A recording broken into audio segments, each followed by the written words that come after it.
Upacara pembukaan di Association for International Sport All atau Tavisa World Games tahun 2016 dipastikan batal digelar di Stadion Gelora Bung Karno, Senayan, Jakarta pada Oktober mendatang. Pemindahan itu karena berbenturan dengan renovasi Stadion Gelora Bung Karno untuk persiapan Asian Games 2018. Teatral bagi kita sekalian.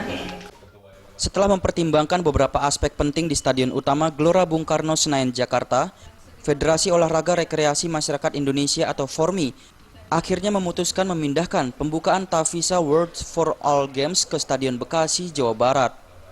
Langkah ini dilakukan agar tidak terjadi kendala penyelenggaraan Tavisa yang akan dihadiri 110 negara sejak tanggal 6 hingga 12 Oktober 2016 mendatang.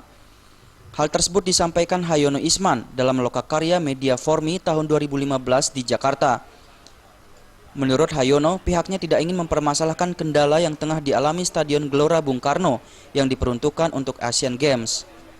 Belum adanya izin penggunaan kawasan Gelora Bung Karno sebagai tempat utama penyelenggaraan Tavisa World for All Games 2016 membuat Federasi Olahraga Masyarakat Indonesia atau FORMI memindahkan penyelenggaraan ajang Olimpiade Olahraga Rekreasi tersebut ke kawasan Taman Impian Jaya Ancol. Patriot di Bekasi atau yang di Bogor. Bogor itu lebih besar, 44.000, hanya lebih jauh. Kalau Bekasi kan lebih dekat dengan Ancol. Tapi kita akan lihat di Bekasi dan kita nanti mohon dukungan dari pemerintah kabupaten kota atau kabupaten kota Bekasi dan tentunya perusahaan yang memiliki atau yang mengelola stadion itu. Kalau tidak salah Sumarekon ya.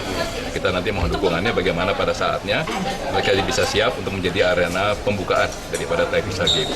Nah, mengenai GBK, ya saya pikir olahraga rekreasi, olahraga masyarakat kita mendukung Asian Games. Oleh karena itu kita nggak ada masalah. Kita tidak menggunakan GBK. Yang penting pada saat nanti Asian Games dilaksanakan, GBK betul-betul siap menjadi venue tingkat internasional. Ya kan? Sebanyak 110 negara akan mengikuti perhelatan Tavisa Games 2016. Selain sejumlah festival dan kompetisi olahraga masyarakat, ajang tersebut juga akan diisi dengan Global Summit untuk menghasilkan Jakarta Action PLN for Traditional and Sports Games. Dari Jakarta, Adi Dharma.